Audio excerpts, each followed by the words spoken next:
Hello everyone, good evening. आप सभी को मेरा नमस्कार। शब्दों की बात सीरीज 74 में एक बार फिर से मैं आप सभी की होस्ट अनीता राय आप सभी का वेलकम करती हूँ। और आज का हमारा जो सेशन है सीरीज 74 का, उसका टॉपिक है 3 दिसंबर international day for person with disabilities. हम सभी जानते हैं कि हम स्पेशल एजुकेटर हैं, कुछ लोग ऑक्यूपेशनल थेरेपिस्ट हैं, अलग अलग प्रोफेशन से हम लोग इस फील्ड में जुड़े हुए हैं। और हर साल हम आज का दिन हम आज 4 दिसंबर को हम ये सेलिब्रेट करें।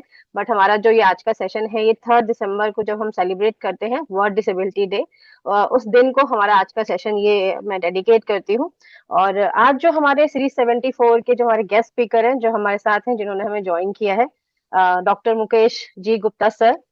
मैं सर के बारे में बताना चाहूंगी आप सभी को। Mukesh ji Gupta is the founder of national aptitude test in the country and has also founded several special schools and institutions in the field of disability and rehabilitation. He has been associated with numerous capacities with CBSE, RCI, and undertaken joint work with UNESCO. He has been awarded by Dr. APJ Abdul Kalam, who was former president of India, and he is the chief editor of Sehat Journal. He has written and edited several papers and work on mental health, happiness, education, counseling, and authored several psychometric tests. Recipient of several recognition and awards, he has started a WOW series for learning the art of being happy. तो जो sir का बात का जो last का एक मैंने sentence use किया है, मैं आज के इस छोटे से इंट्रोडक्शन जो मैंने सर के लिए रेडी किया, वाओ सर, आप इतने सारे ऑर्गेनाइजेशन से जुड़े हुए हैं। और मैं सबको बताना चाहूंगी कि सर के साथ सर मेरे एक मेंटोर हैं, जिन्होंने मुझे भी सिखाया। जब मैंने अपना काउंसलिंग का मैंने जब अपना क्लास लिया था, तो सर मेरे मेंटोर थे, और बहुत सारी बातें सर से कि हमें ऑडियंस के साथ कैसे कनेक्ट करना है, वो सब मैंने सर से सीखा।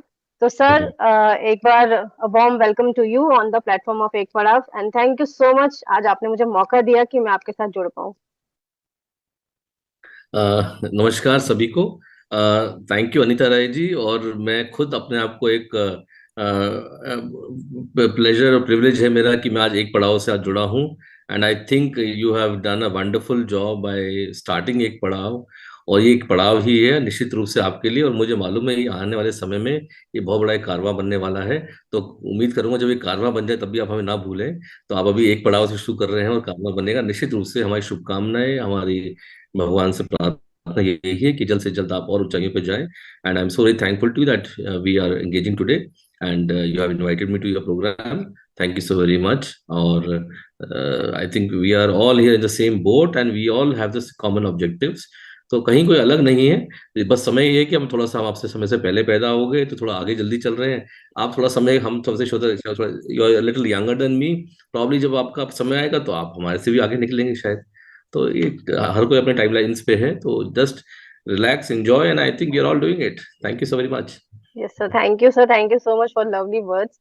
और जैसा आपने बोला, लेकिन वो कहते हैं ना कि मेंटोर्स का सपोर्ट होना, बड़ों का सपोर्ट होना, गुरु का सपोर्ट होना बहुत जरूरी है। मैं तो बार बार अपने हर सेशन में कहती हूँ कि थैंक यू सो मच। मैं बहुत ग्रेटफुल हूँ कि आप जैसे लोग एक पड़ाव से जुड़ रहे हैं और मुझे मौका मिलता है आप लोगों से बातें करने का, कुछ सीखने का। Thank you so much sir. तो सर, जो आज का हमारा सेशन है सीरीज देखिए, 74। एक बात और ऐड कर एक बात जी। ऐड करना चाहूंगा नीता जी। देखिए, लाइफ जो है और ये जो हमारे साथ जो बीत रहा है, वो तो जो बीत रहा है वो तो बीत ही रहा है, और ये हमारा और आपका एक कर्तव्य है कि पहल करना। तो I think by doing this एक Padav series, you have taken on to yourself and you are taking the opportunity, and you are अब पहल कर रहे हैं। तो ये एक पहल भी है और एक पड़ाव जो है एक पहल भी है। और निश्चित रूप से ये पहल करना हर किसी के मतलब करना चाहिए सभी को, बहुत कम लोग कर पाते हैं। तो मैं इसके लिए आपको बहुत बहुत बधाई देना चाहता हूँ। और जिस प्रकार से निश्चित रूप से आप जिनको भी आमंत्रित कर रहे हैं, मैंने देखा आप लोगों ने काफी लोग, अच्छे अच्छे लोगों को इनवाइट कर रहे हैं, और इस फील्ड के जो कंसर्न्स हैं, जो इस फील्ड की जो उद्देश्य हैं, उनको आप फिर से उजागर कर रहे हैं। तो ये इससे आप ना सिर्फ क्षेत्र का फायदा कर रहे हैं, डिसिप्लिन का फायदा कर रहे हैं, और बल्कि आप स्वयं भी बहुत लाभान्वित होंगे, ये मेरा मानना है। और निश्चित रूप से आप मेरे से सहमत भी होंगे। और मैं चाहूंगा कि आप इसको करते रहें और बने रहें। जी। जी सर, जी sir, thank you so much sir, thank you.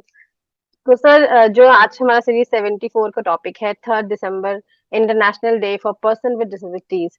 तो सर सबसे इसका जो सबसे पहला क्वेश्चन कि हम ये जो दिन है international day for person with disabilities, हम इसे सेलिब्रेट क्यों करते हैं? क्या है इस आज के इस जो हम ये इवेंट हम सेलिब्रेट करते हैं, क्यों करते हैं? इसमें ऐसा क्या महत्वपूर्ण है जो हमें सेलिब्रेट करना चाहिए सर? तो ये क्वेश्चन बहुत इंपॉर्टेंट है।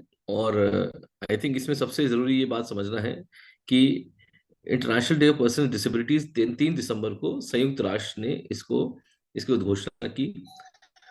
और 2006 में जब यूएनसीआरपीडी कन्वेंशन हुआ और यूनाइटेड नेशंस ने इसमें ये माना कि हमें पर्सन विद डिसेबिलिटीज को ना सिर्फ इक्वल अपॉर्चुनिटीज देनी है, इक्वल राइट्स देनी है, बट सब जगह उनको साथ लेकर चलना है। इसका मतलब ये नहीं केवल हम साल में एक दिन इसको मनाएंगे और हम सोचेंगे कि हमने ये काम पूरा कर दिया, क्या किसी के प्रति बाकी समाज ने और एक उनके प्रति कुछ संवेदनशील होके अपना कर्तव्य पूरा कर दिया। ये ऐसा शायद नहीं है, वो तो शायद हम रोजाना ही करते हैं। बट जी। मुद्दा ये है कि हम 3 दिसंबर को अपना आकलन करते हैं कि हम कहाँ से शुरू हुए और कहाँ पहुंचे और कहाँ पे अभी हैं। तो ये जो हम भारत सरकार जैसे राष्ट्रीय पुरस्कार 3 दिसंबर को देती है, राज्य सरकार भी 3 दिसंबर को हर अपने अपने राज्यों में पुरस्कार देती है, उसी प्रकार से हम लोग हमारी जैसी जितनी संस्थाएं हैं, एक तरह से हमारा एक सालाना दिवस है जिसमें हम ये महसूस करते हैं, देखते हैं कि हम कहाँ थे कहाँ हैं, और एक रिपोर्ट प्रस्तुत करते हैं स्वयं को भी और समाज को भी कि हम कहाँ थे कहाँ हैं। तो इसका उद्देश्य केवल इतना ही है कि ये नहीं कि हम केवल साल में एक ही दिन इनकी सेवा कर रहे हैं या एक ही दिन इनको इनके लिए कार्यरत हैं, बट पूरे साल भर करके इस दिन अपना स्वयं का आकलन करना, एक अपनी रिपोर्ट प्रस्तुत करना और अगले आगे जो आने वाले मुद्दे हैं, उन उद्देश्य हैं, उनको घोषित करना और उसके लिए दोबारा संकल्प लेना कि हम दोबारा उस पर आगे कार्य कर सकें। ये इसका उद्देश्य है। बाकी जहां तक 3 दिसंबर ही क्यों, ये आपको बताया मैंने, जैसे संयुक्त राष्ट्र ने इसको उद्घोषणा की थी कि 3 दिसंबर को जिस प्रकार हर दिवस के लिए उन्होंने एक दिवस घोषित सुनिश्चित किया है, उसी प्रकार से 3 दिसंबर को पर्सन डिसेबिलिटीज का ये दिन ये चुना गया। और इसको हम कहते हैं international day of person with disabilities. जी। तो कई बार को लोग कहते हैं वर्ल्ड डिसेबिलिटी डे या ये सब, ऐसी भाषा में इस्तेमाल नहीं करनी चाहिए। बट हम क्या करें, जैसे लोग देख रहे हैं कर रहे हैं कुछ बोल देते हैं, but it is hmm. International day of person with disabilities है, फॉर भी नहीं है। ऑफ ओके तो सर। बेसिकली मतलब, हाँ। तो ये सब थोड़ा सा थोड़ी थोड़ी बातें हैं और शब्दों का चयन बहुत जरूरी है कि हम क्या कर रहे हैं, क्योंकि शब्दों में ही आप जानते हैं ताकत होती है, उससे ही हमारा मानस बनता है, भाव बनता है। जी जी सर। धन्यवाद। तो सर जैसे कि अभी आपने बोला कि शब्द हमारे लिए बहुत जरूरी हैं, जैसे आपने अभी हमें जो बताया इम्पोर्टेंस फॉर और ऑफ के लिए और बाकी चीजों के लिए भी, तो सर हम ये मानते हैं कि हर एक ह्यूमन बीइंग जो होता है उसकी इंडिविजुअल क्वालिटी होती है, और हर एक जो इंडिविजुअल है वो उतना ही कैपेबल है जितने बाकी लोग हैं। तो आजकल मैं देख रही हूँ कि बहुत सारी ऑर्गेनाइजेशंस हैं, बहुत सारे लोग हैं जो इस फील्ड में जुड़े हुए हैं, और वो कैपेबिलिटीज वर्ड का यूज करते हैं कि हमें international day of person with capabilities बनाना चाहिए या डिफरेंटली एबल बनाना चाहिए। तो हमारे इस जैसे कि जो भी हमारे ट्रस्ट है या जो भी एक्ट्स आते हैं, तो उसमें हम डिसेबिलिटी की जगह कैपेबिलिटीज क्यों नहीं ऐड करते, या ये कब तक होगा? ये जो एक नई चीज है ये कब स्टार्ट होगी सर? देखिए अच्छा, वो मैं चाहता हूँ आप ऐसे चैलेंजिंग सवाल ही पूछे पहली बात तो। ये इसका स्तर ही फिर अगले लेवल पे जाएगा आज के इस हमारे ये संवाद का, क्योंकि नहीं तो आप मेरे से मीठे मीठे क्वेश्चन पूछते रहेंगे, उसका मजा नहीं आएगा। पहली बात मैं आपको साधुवाद देता हूँ, आप ऐसे क्वेश्चन पूछ रहे हो और ऐसे ही पूछते रहिए। उससे क्या है कि आनंद भी आएगा और हमारे श्रोताओं को भी कुछ सुनने को जानकारी मिलेगी। जी। देखिए, हमारे पास स्पोर्ट्स डे बनता है, लिटरेसी डे है, विमेंस डे है, मेंस डे, जो भी जितने तमाम जो तरह के जो सेलिब्रेशंस होती हैं यूएन द्वारा भी घोषित है, कुछ भारत सरकार द्वारा भी घोषित है। आप जरा ध्यान से सुनिए, ये हमने क्या रखा है इसका नाम, international day of persons with disabilities. जी। मतलब क्या है कि जो पर्सन विद डिसेबिलिटी है, स्पोर्ट्स डे वो स्पोर्ट्स डे को मनाए ना। ऐसा नहीं कि उनका स्पोर्ट्स डे अलग से बनाया जाएगा, ऐसा हम्म। नहीं कि उनका लिटरेसी डे बनाया जाएगा। ऐसे पहले वो पर्सन है, जैसे हम बोलते हैं चिल्ड्रन विद डिसेबिलिटीज, CWSM हम्म। जो हम बोलते हैं। हम्म। First he is a child, then he is having a disability. तो उन प्रमुखता, और हमारा जो भारत सरकार का और संयुक्त राष्ट्र का यही कहना है कि जो डिसेबिलिटी है वो एक उनका एक प्रॉपर्टी है, उनकी एक फीचर है।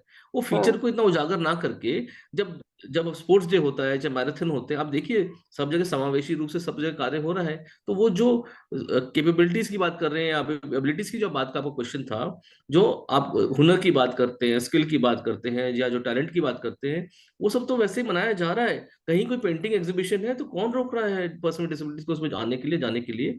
क्योंकि वो उनके लिए आरक्षण भी है। जैसे उच्च शिक्षा में 5% आरक्षण है, जॉब्स में आरक्षण है। तो कहीं ना कहीं जहां भी ऐसा कोई कार्य होगा, ये उसका समावेशी, उसका प्रॉपर्टीज और उसको उजागर करने के लिए, कहीं ना फिल्म फेस्टिवल्स की बात करें, वहां भी इनके लिए हम लोग अलग से मतलब कि इनकी मूवीज और इनकी जो शॉर्ट फिल्म हैं, हम लोग चाहते हैं कि हम लोग डिसेबिलिटी फील्ड का आगे आए। और लेकिन होता क्या है कि हम लोग सोचते नहीं 3 दिसंबर को ही करना है सब कुछ। ऐसा नहीं जी, है, 365 दिन हमारे हैं, और 365 दिन कोई हमें कुछ ना कुछ जो है यूएन का वो हमारा है। ये बिल्कुल। कहीं नहीं मानना है कि केवल 3 दिसंबर। 3 दिसंबर हम इसलिए मनाते हैं क्योंकि हम कहते हैं जो हमने पूरे साल बनाया और हमने जो साल पाया, उसमें से फिर ये सब करने के बावजूद हम पर्सन विद डिसेबिलिटीज हैं, ये नहीं भूलना चाहिए। तो कहीं ना कहीं इस श्रेणी के लिए भी कुछ ना कुछ कार्य होना चाहिए। जैसे कि पीडब्ल्यूडी एक्ट 1995 जब था, तब 7 डिसेबिलिटीज थी।